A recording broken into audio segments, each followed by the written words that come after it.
بسم الله الرحمن الرحيم قل لا أسألكم عليه أجرا إلا المودة في القربى۔ ناظرین کرام، بہت ہی مشہور و معروف قرآن مجید کی آیت کی تلاوت کا شرف حاصل کیا گیا۔ پروردگار عالم کا ارشاد ہو رہا ہے کہ قل، میرے محبوب ان سے کہہ دو، لا اسألکم علیہ اجرا الا المودۃ فی القربى، کہ ہم کوئی اجر رسالت نہیں مانگتے، صرف یہ مانگتے ہیں کہ ہمارے قرابت داروں سے مودت کی جائے، محبت کی جائے۔ اس آیت کی تفسیر میں تمام مسلمان متفق ہیں، متحد ہیں، کوئی اختلاف نہیں ہے۔ تفسیر کبیر، تفسیر کشاف، ساری تفاسیر اہل سنت کی اور اہل تشیع کی، سب نے یہ لکھا ہے کہ جب یہ آیت نازل ہوئی تو لوگوں نے دریافت کیا، سوال کیا حضور پاک صلی اللہ علیہ وآلہ وسلم سے کہ آپ کے قرابت دار کون ہیں؟ تو حضور پاک صلی اللہ علیہ وسلم نے فرمایا میرے قرابت داروں میں حضرت علی علیہ السلام کی اشارہ کیا، ان کا نام لیا۔ حضرت علی ہیں، حضرت فاطمہ زہرا سلام اللہ علیہ، امام حسن اور امام حسین علیہ السلام۔ تو پنجتن پاک کی شان میں یہ آیہ کریمہ نازل ہوئی ہے، اس میں کوئی اختلاف نہیں ہے۔ الحمدللہ سب متفق ہیں، سب متحد ہیں۔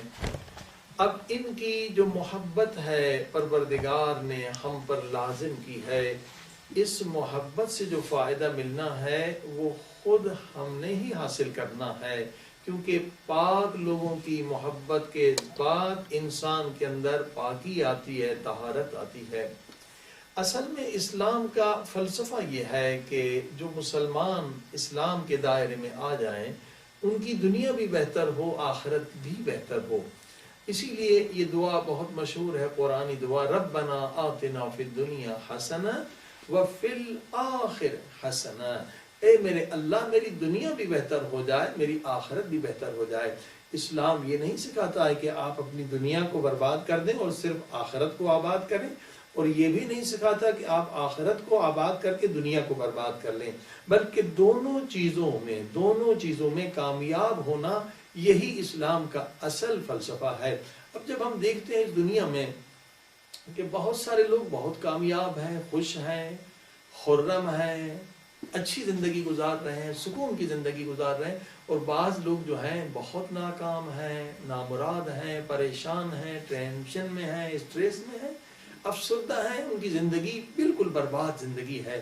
آئیے دیکھیے اس کے اسباب کیا ہیں اور کیوں بعض لوگ کامیاب ہیں، عظیم کامیابیاں حاصل کرتے ہیں، اور کیوں بعض لوگ ناکام ہیں۔ جب آج صرف ہم نے نہیں بلکہ دیگر دنیا نے جب اس پہ ریسرچ کی ہے، دنیا کی بڑی بڑی دانشگاہوں میں، یونیورسٹیوں میں ریسرچ ہوئی ہے، یورپ میں، امریکہ میں، کیونکہ آج کل کا ایک بہت بڑا مسئلہ ہے کہ لوگ ڈپریشن میں زیادہ جا رہے ہیں، ٹینشن میں زیادہ جا رہے ہیں۔ یہ جو مادی ترقی زیادہ ہو گئی ہے اور انسان خود جو ہے ایک مشین بن گیا ہے، صبح شام کام کر رہا ہے، ادھر بھاگ رہا ہے ادھر بھاگ رہا ہے، جس کی وجہ سے یہ پرابلم ہوئے ہیں دنیا میں کہ لوگوں کے اندر سکون ختم ہو رہا ہے، افسردہ ہو رہے ہیں، ٹینشن ہو رہا ہے، اور جناب اسٹریس ہو رہا ہے، اور جس کے نتیجے میں بہت خطرناک بیماریاں وجود میں آ رہی ہیں اور بہت سارے لوگ خودکشی کر رہے ہیں۔ تو دنیا کی بہت ساری یونیورسٹیوں میں جب ریسرچ ہوئی کہ لوگ کیوں خوش ہیں، کون سا گروہ ہے جو خوش ہے اور کون سے لوگ جو ہے ناکام ہے۔ ہر انسان خوشی چاہتا ہے، ہر انسان اچھی زندگی چاہتا ہے، کوئی بربادی نہیں چاہتا، یہ انسان کی فطرت میں ہے۔ انسان کیا چاہتا ہے؟ کامیابی چاہتا ہے۔ انسان کیا چاہتا ہے؟ خوش ہونا چاہتا ہے، اچھی زندگی رہنا چاہتا ہے، اور یہی دعا ہے کہ میرے مالک میری دنیا بھی بہتر بنا دے، آخرت بھی بہتر بنا دے۔ لیکن جب علم نہیں ہوتا، انسان کے پاس یہ نالج نہیں ہوتی، معرفت نہیں ہوتی، تو انسان خطرناک بیماریوں میں مبتلا ہو جاتا ہے، اس کی زندگی برباد ہو جاتی ہے۔ آئیے ذرا جو دنیا نے ریسرچ کی ہے پہلے اس پہ نظر ڈالیں، اور پھر انشاءاللہ قرآن کریم کی طرف چلتے ہیں کہ دنیا کی کئی یونیورسٹیوں میں اور کئی ہزار لوگوں نے اس پر پی ایچ ڈی کی ہے کہ سکسیسفل لائف جو ہے اس کا سبب کیا ہے، اس کا ریزن کیا ہے کہ بعض لوگ بہت کامیاب ہیں، بہت خوش ہیں، بہت اچھی زندگی گزار رہے ہیں، اور بہت سارے لوگ انہی کے ساتھ ایک ہی گھر میں رہنے والے لوگ ہیں، ناکام ہیں، نامراد ہیں، ان کی زندگی برباد ہے، اور بہت ساروں نے خودکشی کر لی۔ اس کی وجہ کیا ہے؟ تو ماڈرن سائیکالوجی نے جو اس میں انسانیت کی بڑی خدمت کی ہے، اور مشترکہ کام ہوا ہے، ہزاروں لوگوں نے پی ایچ ڈی کی ہے، کئی ٹائم 1000 گھنٹے لگائے ہیں، اس میں جو نتیجہ ملا ہے وہ بہت ہی پیارا نتیجہ ہے، بہت اچھا نتیجہ ہے اور مفید نتیجہ ہے کہ انسانوں کو اس سے استفادہ کرنا چاہیے، فائدہ لینا چاہیے۔ انہوں نے کہا ہے کہ اصل میں یہ ہے کہ 2 گروہ ہم نے جب ریسرچ کی، دنیا میں 2 طرح کے گروپس ہیں، ایک وہ جو کامیاب ہیں ان کے بارے میں ہم نے ریسرچ کی، اور ایک وہ جو ناکام ہیں ان کے بارے میں ریسرچ کی ہے۔ تو ہم نے یہ دیکھا ہے کہ جو لوگ کامیاب ہیں تو کامیابی کا ایک بہت بڑا ریزن یہ ہے کہ کامیاب اور خوشحال ترین لوگ جو ہیں ان کے اندر ایک چیز پائی جاتی ہے۔ وہ کیا چیز ہے؟ یہ ایک اصطلاح ہے سائیکالوجی کا، کہ ان کا لوکس آف کنٹرول جو ہے وہ داخلی ہے، ان کے اندر جو ہے لوکس آف کنٹرول ہے، اور جن کے اندر لوکس آف کنٹرول داخلی ہے خود ان کے اندر ہے، وہ بہت خوش ہیں، بہت خرم ہیں، ہمیشہ اچھی زندگی گزار رہے ہیں۔ مگر جب دیکھا گیا جو لوگ ناکام ہیں، نامراد ہیں، ہمیشہ افسردہ ہیں، ٹینشن میں ہیں، اسٹریس میں، ڈپریشن میں، یہ وہ لوگ ہیں جن کا لوکس آف کنٹرول خارج میں ہے، باہر میں ہے، باہر سے یہ کنٹرول کیے جا رہے ہیں۔ تو اصل میں یہ بیچارے لوگ جو ہے غلاموں کی طرح زندگی گزار رہے ہیں، آزاد نہیں ہے، ذہنی طرح پہ آزاد نہیں ہے، حالانکہ سمجھ رہے ہیں کہ ہم آزاد ہیں، لیکن اصل لوکس آف کنٹرول جو ہے ان کا خارج میں ہے، باہر سے وہ کنٹرول ہو رہے ہیں، لہٰذا یہ لوگ ناکام و نامراد ہیں۔ اب یہ لوکس آف کنٹرول باہر سے کیا مراد ہے کہ لوکس آف کنٹرول کچھ لوگوں کا باہر ہے اور کچھ کا اندر ہے، یعنی کچھ خود کنٹرول اپنے اندر رکھتے ہیں، کچھ کے ہاں اندر کنٹرول نہیں ہے بلکہ ان کی زندگی کا کنٹرول کہیں اور سے ہو رہا ہے۔ جب کنٹرول زندگی کا کہیں اور سے ہو رہا ہے تو یہ بیچارے آزاد نہیں ہیں، ان بیچاروں کو پتہ نہیں ہے، لہذا پوری زندگی 60 70 80 سال جو گزارتے ہیں وہ بربادی میں گزارتے ہیں، ٹینشن میں گزارتے ہیں، انہیں خوشیاں حاصل نہیں ہوتی، نہ ان کی دنیا بہتر ہے نہ ان کی آخرت۔ اب دیکھیے یہی وہ نقطہ ہے جس کی طرف اسلام نے ہزاروں سال پہلے ہمیں متوجہ کرایا تھا۔ کیا فرمایا حضور پاک صلی اللہ علیہ وسلم کی حدیث ہے، مولا علی کا بھی فرمان ہے کہ من عرف نفسہ فقد عرف ربہ، کہ جس نے اپنے نفس کی معرفت حاصل کی وہی شخص صحیح طور پر اپنے رب کی معرفت حاصل کر سکے گا۔ آج دنیا تحقیق کر کے اسی نقطے پر پہنچی ہے۔ یہ معرفت النفس ایک بہت وسیع فیلڈ ہے۔ معرفت النفس کا ایک حصہ جو ہے یہ وہی اسلامک سائیکالوجی ہے، جسے اسلام نے بہت اچھے خوبصورت انداز سے بیان کیا ہے کہ انسان خود کو پہچان کے تیرے اندر کیا کچھ موجود ہے۔ کہیں ایسا تو نہیں کہ تو غلاموں کی طرح زندگی بسر کر رہا ہے۔ آج ماڈرن سائیکالوجی نے ہزاروں ریسرچ کے بعد یہ نتیجہ دیا کہ کچھ لوگ ظاہراً آزاد ہیں مگر غلام ہیں، کیونکہ لوکس آف کنٹرول جو ہے ان کا باہر سے ہو رہا ہے، کوئی اور انہیں کنٹرول کر رہا ہے۔ عزیزان گرامی، واقعاً یہ ایک عظیم الشان اسلام کی عظمت کو آج سمجھنے کا موقع ہے کہ کیوں کہا گیا کہ معرفت النفس اگر حاصل نہیں کی تمہاری زندگی برباد ہو جائے گی، تم خدا کی معرفت حاصل نہیں کر سکو گے۔ کہ 60 70 سال لوگوں کی زندگی غلامی میں گزر جاتی، بیچاروں کو پتہ ہی نہیں ہے۔ وہ جناب ماہر نفسیات کے ہاں جا رہے ہیں، بیماریوں میں مبتلا ہو رہے ہیں، برباد ہو رہے ہیں، کیونکہ لوکس آف کنٹرول کرنے والی کوئی اور طاقت ہے جو ان پہ کنٹرول کر رہی ہے۔ واقعاً اگر اس بحث کو ہم سمجھ لیں ہم اپنی زندگی میں خوشیاں لا سکتے ہیں، اگر اس بحث کو ہم سمجھ لیں ہم حقیقی کامیابیاں حاصل کر سکتے ہیں کہ لوکس آف کنٹرول کرنے والی طاقت ہمارے اندر ہونی چاہیے نہ کہ باہر۔ اب ہر انسان یہ سمجھ رہا ہے کہ جناب میرا کنٹرول میری زندگی پر میرا ہی کنٹرول ہے، کوئی دوسرا خارج سے مجھ پر کنٹرول کرنے والا نہیں ہے، میں غلام نہیں ہوں، میں آزاد ہوں۔ لیکن میں ایک مثال دیتا ہوں تاکہ ناظرین کرام ٹیسٹ کر لیں کہ آپ کی زندگی پہ کنٹرول آپ کا ہے یا کسی اور کا ہے، یعنی لوکس آف کنٹرول باہر ہے یا خود آپ کے اندر ہے۔ ایک مثال سے پتہ چل جائے گا کہ آپ آزاد ہیں یا غلام ہیں۔ ایسے تو ہر آدمی دعویٰ کرے گا کہ میں آزاد ہوں۔ مثال دیتا ہوں میں، مثال کے طور پر آپ بس میں چڑھے اور بس میں بہت رش ہے، ایک گنڈا بدماش قسم کا شخص آیا، اس نے آپ کو دھکا بھی دیا اور گالی بھی دی۔ اب بتائیے آپ کا ریئیکشن کیا ہے، آپ کا رد عمل کیا ہے؟ اگر آپ غصے میں آ جاتے ہیں، اگر آپ گالی دیتے ہیں، اگر آپ بھی اسے دھکا دیتے ہیں، تو یقین جانیے کہ آپ آزاد نہیں ہیں، آپ کا لوکس آف کنٹرول کہیں اور ہے، کوئی اور آپ کو کنٹرول کر رہا ہے، آپ آزاد شخص نہیں ہیں، کیونکہ آپ کے ایموشن سے کھیلنے والا کوئی اور ہے۔ یعنی آپ کے ایموشن کا ڈرائیور وہ ایک گنڈا بدماش ہے، ایک گنڈے بدماش نے گالی دی، آپ جذبات میں آ گئے، آپ غصے میں آ گئے، یعنی ایک بدماش کو آپ نے اختیار دیا کہ وہ آپ کے ایموشن کا کنٹرول لے لے، آپ کے زندگی کا کنٹرول لے لے، تو آپ کی آزادی کہاں چلی گئی؟ اسی طرح سے دنیا میں لاکھوں لوگ اس خوش فہمی میں ہیں کہ ہم آزاد ہیں، لیکن وہ بیچارے حقیقت میں غلام ہیں۔ عزیزان گرامی، اسی غلامی کی وجہ سے لوگوں کی زندگیاں برباد ہو رہی ہیں، اسی لیے ٹینشن ہے، طلاقیں ہو رہی ہیں، جھگڑے ہو رہے ہیں۔ کیونکہ آپ بتائیے، اگر آپ نئی گاڑی لے لیں، آپ اگر مرسڈیز گاڑی لے لیں 10-20 لاکھ کی، کیا کسی بدماش کو آپ اس کی چابی دیں گے؟ کسی اناڑی کو چابی دیں گے آپ کی گاڑی کی جا کے ٹکر مارے؟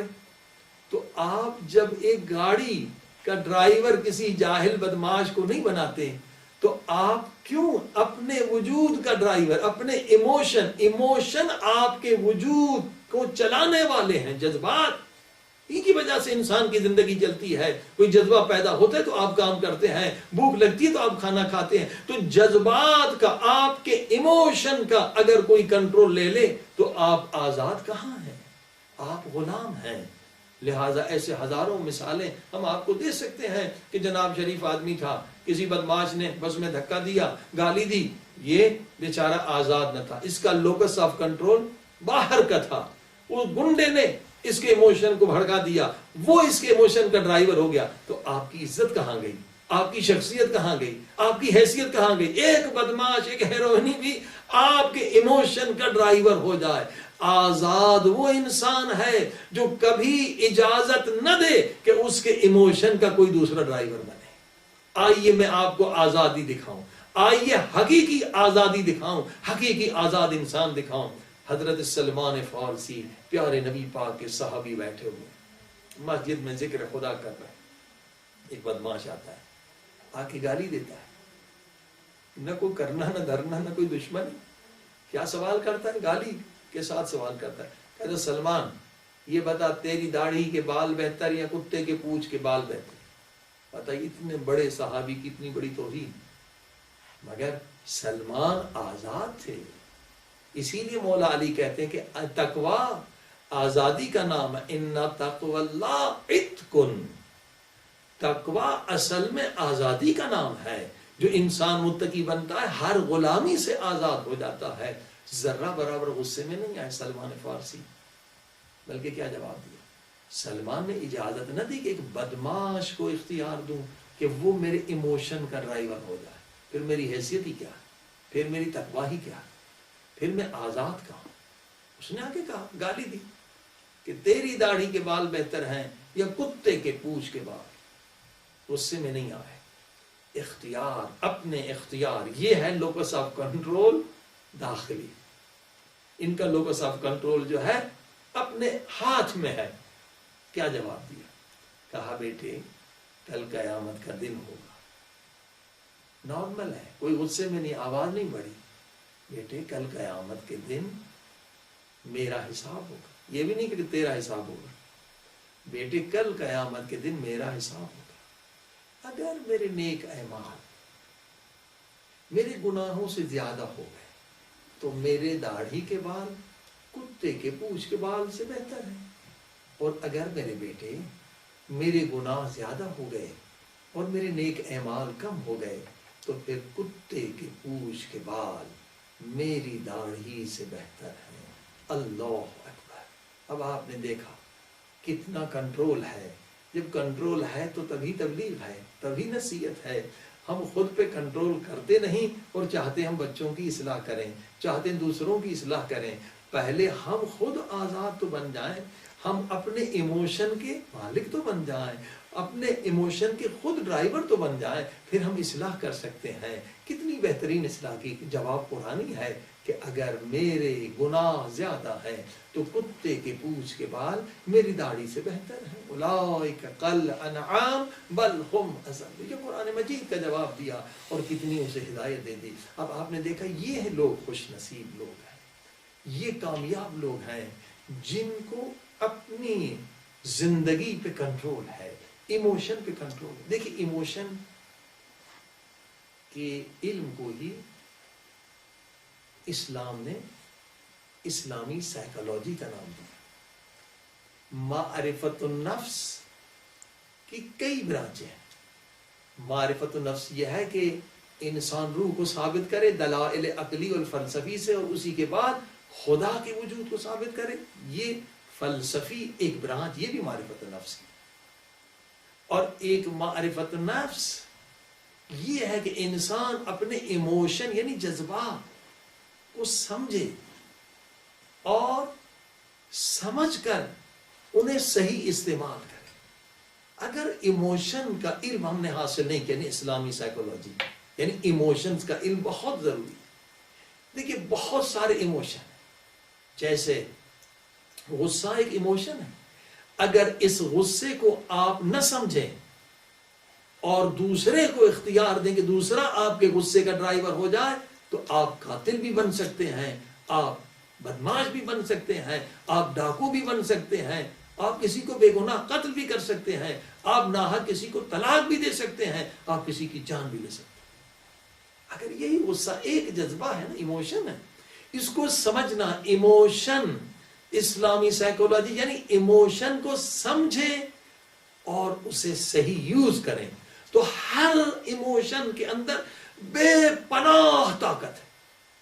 خود یہی غصہ, اس کے اندر کتنی طاقت ہے. اس انرجی کو آپ پھر اپنی اصلاح کے لیے, دوسروں کی اصلاح کے لیے استعمال کر سکتے ہیں. لیکن اگر آپ اپنے جذبات کو نہ سمجھیں اور جذبات آپ کے اوپر حاکم ہو جائیں تو آپ کی یہ زندگی بھی برباد ہو جائے گی, آخرت کی زندگی برباد ہو جائے گی. مثال کے طور پر آپ دیکھیے یہ ایموشن غصہ ہے نا, آپ اس کو نہ سمجھ پائے, کیا ہوا؟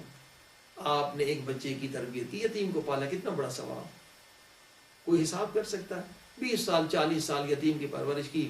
حدیث میں کہ یتیم کے صرف سر پہ پیار سے ہاتھ پھیریں تو جتنے بال آپ کے ہاتھ کے نیچے آئیں گے اتنے برابر خدا نیکیاں دے گا. آپ نے 40 سال ایک یتیم کو پالا, لیکن آپ نے کبھی اپنے ایموشن کو نہیں سمجھا. ایموشن کو اگر نہیں سمجھیں گے اور اس پہ کنٹرول نہیں کریں گے تو آپ کی عبادت ایک لمحے میں برباد ہو سکتی ہے. کیسے؟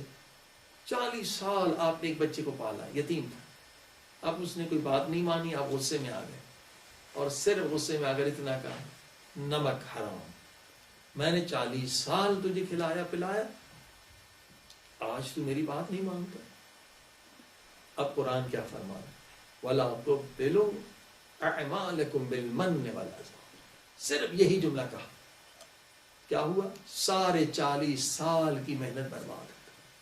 اگر احسان جتلاؤ گے, کسی کو اذیت تکلیف دو گے, سارے سالوں کی عبادت برباد ہو جائے گی.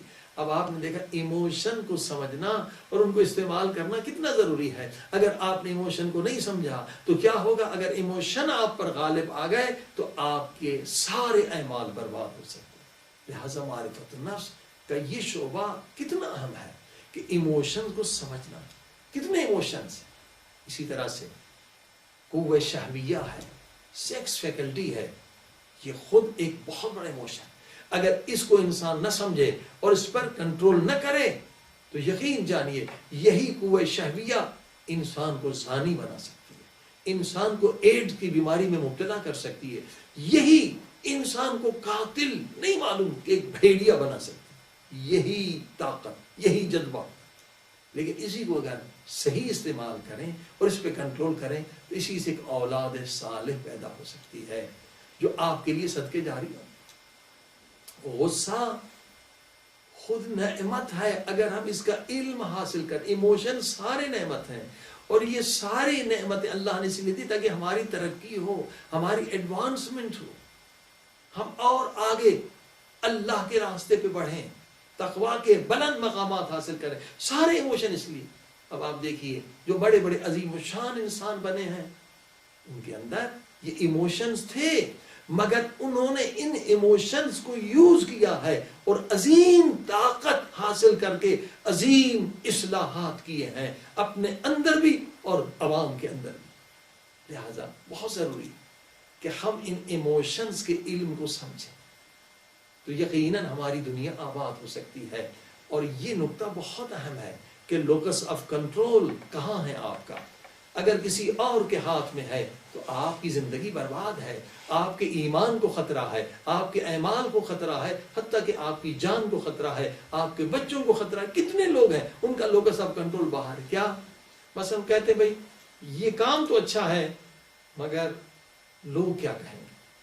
اللہ اکبر. یعنی ایک نیک کام، ایک مستحب کام بہت سارے لوگ صرف اس لیے نہیں کرتے کہ کہتے ہیں لوگ اسے برا سمجھتے ہیں. عقل ان کی کہ سمجھ رہی کہ یہ صحیح کام ہے مگر چھوڑ دیتے ہیں یہ لوگوں کی نظر میں برا ہے. اللہ اکبر. دیکھیے کتنے مستحبات چھٹ جائیں گے اگر انسان کا لوکس آف کنٹرول باہر ہو. اور اسی وجہ سے کتنی بربادیاں ہیں. اگر آپ نے لوگوں کو معیار سمجھا کہ لوگ کس کام سے خوش ہوتے ہیں وہ میں کروں، لوگ کس چیز کو پسند کرتے ہیں، کس چیز کو عزت دیتے ہیں، وہی کام میں کروں گا جو لوگ واہ واہ واہ واہ کریں. آج اسی وجہ سے دیکھیے کتنے بڑے بڑے لوگ ہیں، بڑے بڑے خطیب ہیں مگر وہ امر بالمعروف نہیں کرتے، اصلاح کی بات نہیں کرتے، مولا علی کا فرمان نہیں سناتے، مولا حسین کا فرمان نہیں سناتے. اس وجہ سے کہ لوگ اس پہ واہ واہ نہیں کرتے. چاہے ایک نقطہ بالکل معمولی ہے مگر کیونکہ عوام اس پہ واہ واہ کرتی ہے لوگ کہتے ہیں بھائی وہی باتیں کریں جو وہ عوام کو خوش کرتے ہیں. تو لہٰذا کتنی بربادی ہو رہی ہے، قوم کی اصلاح نہیں ہو رہی ہے. یہی کہ لوکس آف کنٹرول باہر ہے. اگر عوام آپ پہ کنٹرول کر رہے ہیں تب بھی آزاد نہیں ہے. اگر پیسہ آپ کو کنٹرول کر رہا ہے تب بھی آزاد نہیں ہے. اللہ نے آپ کو آزاد خلق کیا ہے اور آزادی آپ کا بنیادی حق ہے جو اللہ نے دیا ہے، قرآن نے دیا ہے، پیغمبر نے دیا ہے، اہل بیت نے دیا ہے اور مولا علی نے دیا. مولا علی یہی فرماتے ہیں آزاد ہو جاؤ. آزادی یعنی تقویٰ. خود لوکس آف کنٹرول تمہارے ہاتھ میں. اگر ایک انسان باہر ایک خوبصورت عورت دیکھتا ہے، بے حیا عورت، بے پردہ عورت دیکھتا ہے اور وہ اسے اللہ کے راستے سے ہٹا دیتی ہے اور وہ شہوت پرست ہو کے اسے دیکھتا ہے تو یہ انسان بیچارہ آزاد کہاں ہے؟ ایک عورت نے اس کو غلام بنا دیا. اگر ایک انسان کو آفر ملتی ہے گندی فلم دیکھنے کی، ایک گندی شیطانی فلم دیکھنے چلا جاتا ہے تو اس پہ کنٹرول کرنے والا کون ہے؟ وہ فلم اس پہ کنٹرول کر رہی ہے، وہ آزاد نہیں. اللہ اکبر. آزادی اصل چیز ہے. عزیزان گرامی آزاد کون لوگ ہیں؟ اگر پیسہ آپ پہ کنٹرول کر رہا ہے تب بھی آپ آزاد نہیں ہیں. اگر لوگوں کی وجہ سے آپ اعمال کر رہے ہیں تب بھی آپ آزاد نہیں ہیں. اور اسی مسئلے کو جو آج کی ریسرچ ہے، آج دنیا کی ساری یونیورسٹیوں نے نتیجہ نکالا کہ اصل خوش وہی لوگ ہیں، کامیاب ترین وہی لوگ ہیں جن کے پاس خود اپنے پاس کنٹرول ہے، جو اپنے ایموشن کو سمجھتے بھی ہیں، استعمال کرنا بھی جانتے ہیں، کنٹرول کرنا بھی جانتے ہیں. جن کا کنٹرول دوسروں کے ہاتھ میں ہے وہ بیچارے آزاد نہیں ہیں. اسی چیز کو حضور پاک صلی اللہ علیہ وسلم نے 1500 سال 400 سال پہلے بتایا. کیا فرمایا؟ الریاء ہوا شرک. فرمایا ریاکاری پورے کا پورا شرک ہے. اگر تم ریاکار ہو، لوگوں کی وجہ سے عمل کر رہے ہو تو کوئی عبادت نہیں ہے، تم مشرک ہو. شرک سب سے بڑا گناہ کبیرہ ہے. عزیزان گرامی شرک اس لیے نجس ہے کہ آپ کی آزادی کو ختم کر دیتا. مولا حسین علیہ السلام نے ہمیں آزادی کا درس دیا ہے، اہل بیت نے ہمیں آزادی کا درس دیا ہے. دعائے عرفہ میں فرمایا اے میرے اللہ اگر مجھے معلوم ہو جائے کہ تو اس کام سے راضی ہے اور پوری دنیا اس سے ناراض ہے، میں پوری دنیا کو ناراض کر کے تجھے راضی کروں. یہ ہے آزادی. کیوں لوگ دوسروں کی فکر میں ہوتے ہیں کہ لوگ کیا کہیں گے. اسی لیے حدیث شریف ہے کہ دنیا میں 3 طرح کے گروہ ہیں. سائیکالوجی، ماڈرن سائیکالوجی کہتی ہے دنیا میں 2 گروہ لوگ ہیں. ایک کا لوکس آف کنٹرول باہر ہے، ایک کا لوکس آف کنٹرول اندر ہے. جو باہر سے کنٹرول ہو رہے ہیں یہ غلام ہیں، یہ پست ہیں، ہمیشہ ٹینشن میں، اسٹریس میں، ان کی کوئی زندگی نہیں. یہ ہمیشہ بیچارے غریب، یعنی بالکل ایک زندگی ان کی ذلت کے ساتھ ہے، آزاد نہیں ہے، خوش نہیں ہے. لیکن جن کے پاس ایموشن پہ خود کنٹرول ہے، جو خود اپنے فیصلے کرتے ہیں، باہر سے متاثر نہیں ہے، نہ باہر پیسے سے متاثر ہے، نہ کسی شخص سے متاثر ہے، نہ کوئی شہوت انہیں گمراہ کر سکتی ہے، نہ شہرت انہیں گمراہ کر سکتی. یہ لوگ آزاد ہیں، یہ لوگ حقیقی آزادی میں عزیزان گرامی. لیکن اسلامی سائیکالوجی کہتی ہے نہیں، انسانوں کو 3 حصوں میں تقسیم کیا. فرمایا ایک انبیاء، اولیاء، عارفین و صالحین ہے جن کے پاس کامل ہدایت ہے، اور دوسرا گروہ وہ ہے جو خود انبیاء نہیں ہیں، ائمہ معصومین نہیں ہیں، امام نہیں ہیں، بہت عارف باللہ نہیں ہیں، 100% متقی نہیں ہیں، مگر دوسرا گروہ وہ ہے جو انہی کی پیروی کرنے والا ہے، جو انبیاء کے پیچھے چلنے والے، اطاعت کرنے والے ہیں، ائمہ معصومین کی اطاعت کرنے والے، اور متقین و صالحین، عارفین و مجتہدین کی اطاعت کرنے والے. اور فرمایا تیسرے قسم کے جو لوگ ہیں، حدیث پاک نے کہا وہ کیا ہے؟ مچھر ہے، مچھر کی طرح. ان کی کوئی اپنی عقل نہیں، وہ بہت ضعیف ہے، وہ بہت ذلیل ہے، وہ بہت حقیر و پست ہے، ان کی کوئی حیثیت نہیں ہے. وہ مچھر، قرآن نے، حدیث نے کہا مچھر کی مانند ہے. اگر مشرق سے ہوا چلی مغرب کی طرف چلے جائیں گے، مغرب سے ہوا چلی مشرق کی طرف ادھر چلے جائیں گے. ان کی کوئی اپنی عقل نہیں ہے. مثلا دیکھتے نہیں ہے، جو فیشن بازار میں آ گیا وہ وہی کرنا شروع کر دے. اور یہ فیشن بنانے والے بھی خوب بیوقوف بناتے ہیں کہ ہر 6 مہینے 1 سال 8 مہینے کے بعد پھر وہی چیز لے آتے اور پھر لوگوں کو لوٹتے ہیں. انسان عاقل وہ ہے کہ دوسروں کو دیکھ کر کوئی چیز نہ کرے، پہلے سوچے. جو بھی عمل آپ کریں، اگر آپ چاہتے کنٹرول آپ کے پاس ہو آپ کے ایموشنز کا، ہر عمل کرنے سے پہلے بار بار سوچے کہ یہ جو میں عمل کر رہا ہوں، یہ جو میں کام کر رہا ہوں، یہ جو میں لباس پہن رہا ہوں، یہ جو میں فیشن قبول کر رہا ہوں، آیا قرآن نے اجازت دی ہے؟ قرآن عقل کل ہے. آیا پیارے پاک نبی نے ایسا کام کیا ہے؟ اگر خواتین ہیں تو دیکھیں بھی فاطمہ زہرا سلام اللہ علیہا نے یہ کام کیا ہے، مولا علی نے کیا، تو بسم اللہ. اور اس کے بعد اپنے عقل سے بھی سوچیں یہ کام عقل کے مطابق ہے. یقیناً قرآن عقل ہے، حدیث عقل ہے، پیغمبر عقل کل ہے. سب سے پہلے حضور پاک کو خدا نے خلق کیا، اسی لیے کہ اول ما خلق اللہ العقل، اول ما خلق اللہ نوری. عقل نور یہ ایک ہی حقیقت ہے. تو انسان اس کے بعد وہ عمل انجام دے. لیکن ہوتا یہ ہے کہ جن کا لوگ جو مچھر کی طرح ہے، جو فیشن آ جاتا ہے ٹی وی سے، ڈرامے سے، انڈیا سے، یورپ سے، بغیر سوچے سمجھے اس کو نادان انجام دیتے. اور یہی لوگ ہیں، حدیث میں یہی لوگ ہیں جنہوں نے انبیاء کے مشن کو سب سے زیادہ نقصان پہنچا. یہی بے وقوف ہیں جو مچھر ہیں، سوچتے نہیں ہیں یہ کام میں کیوں کر رہا ہوں. بھائی ٹی وی پر کسی مشہور آدمی نے دیکھا، مشہور ایکٹر نے شروع کر دیا، کسی ڈرامے میں لباس آ گیا، اپنے اسی طرح سے فیشن پھیلتے جا رہے ہیں. کبھی اپنے عقل سے نہیں سوچتے کہ یہ جو میں کام کر رہا ہوں کس کی پیروی کر رہا ہوں. یہی مچھر لوگ ہیں، یہی اسلام کو نقصان پہنچانے والے، دین کو نقصان پہنچانے والے، مشن اہل بیت کو، مشن قرآن کو نقصان پہنچانے والے لوگ جو سوچتے نہیں ہیں، وہ دوسروں کو دیکھ کے کام کرتے ہیں. اب آپ دیکھیے حتیٰ کہ اپنی جان کو بھی نقصان کرتے ہیں یہ فیشن لوگ، یہ جاہل مچھر کی طرح لوگ. اب امریکہ میں کوئی بڑی مشہور کوئی ایکٹر بوڑھی ہو گئی، تو بوڑھے ہونے کے بعد آپ کو پتا ہے کہ یہاں کے بال گر جاتے ہیں، آبرو جو ہے یہاں کے اوپر بال گر جاتے ہیں. اس نے کچھ اس طرح سے ایک لکیر لگا لی کہ بھائی یہ میرے بال تو نہیں ابھی نکیر ہو. اب اس کو دیکھا کہ ایک مشہور ایکٹر تھی جن کو اللہ نے بال دیے تھے، انہوں نے بال نکالنے عورتوں میں شروع کر دی. حالانکہ بال نکالنے سے کئی بیماریاں بھی ہو سکتی ہیں، انہیں آنکھ کا کینسر بھی ہو سکتا ہے. یعنی آنکھ سب سے نازک ہے، لیکن دیکھیے فیشن کرنے والے کتنے جاہل ہیں، کتنے نادان ہیں، چاہے خواتین ہو مرد، کہ آنکھوں کے بال جا کے نکلواتے ہیں. اللہ، حالانکہ اس بیچاری کی تو مجبوری تھی کہ اس کے بال گر گئے تھے، اس نے ایک لکیر لگا کے، اور یہ سارے مچھر جو ہیں اس کے پیچھے لگے. یہی لوگ ہیں جو بغیر سوچے سمجھے کام کرتے ہیں. پہلے یہ دیکھیں یہ کام بی بی فاطمہ زہرا سلام اللہ علیہا نے کیا ہے. اب بے حجابی کیوں ہے؟ یہی انہی ایکٹریس ہیں، ان کی پیروی کر رہے ہیں، گندے لوگوں کی پیروی کریں. اہل بیت کو چھوڑ کر قل لا اسألکم علیہ اجرا الا المودۃ فی القربى کا مقصد یہ کہ ہم اہل بیت کی پیروی کریں، ہم ان کی اطاعت کریں. اور عزیزان کرام ان مجالس کا مقصد یہ ہے کہ صرف یہ نہیں کہ امام حسین کے غم میں رو کے چلے جائیں، بلکہ امام حسین کے اعمال، ہمارے اعمال امام حسین کے فرامین کے مطابق ہو۔ آئیے چند جملے مصائب کے عرض کریں کہ امام حسین علیہ السلام نے کتنی عظیم و شان قربانی دی تاکہ ہمارے کردار نورانی ہو جائیں، ہمارے اخلاق نورانی ہو جائیں۔ اللہم صلی علی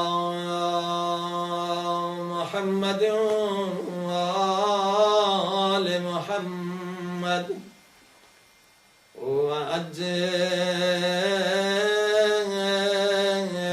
فرجهم۔ اے خدا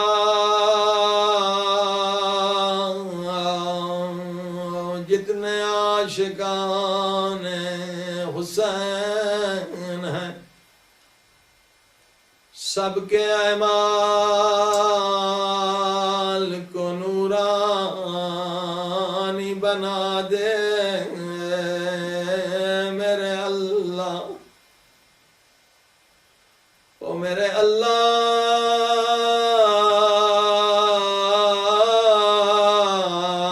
تجھے واسطہ اس لحظے کا جب مولا حسین اور جب مولا حسین گھوڑے سے اتر گئے، دو کٹے ہوئے بازو اٹھائے اور بازوؤں کو چوم کے فرمایا عباس، ہائے عباس میری کمر ٹوٹ گئی، میری کمر ٹوٹ گئی۔ عزادارو مجھے نہیں معلوم حسین عباس کی لاش پہ کیسے پہنچے، آیا عباس کا سر گود میں لیا، فرمایا عباس تیری کوئی تمنا ہے، وصیت ہے تو فرما۔ عباس نے فرمایا مولا اماں نے بتایا تھا جب میری ولادت ہوئی تھی میں نے سب سے پہلے آپ کے چہرے کی زیارت کی تھی، مولا تمنا ہے کہ دنیا سے جانے سے پہلے آپ کے چہرے کی زیارت کروں، مگر ایک آنکھ میں تیر لگا ہے اور دوسری آنکھ میں خون بھرا ہے، مولا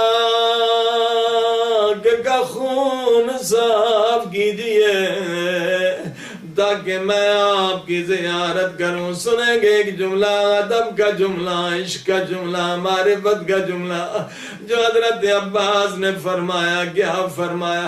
ہائے مولا یہ بھی زحمت نہ دیتا اگر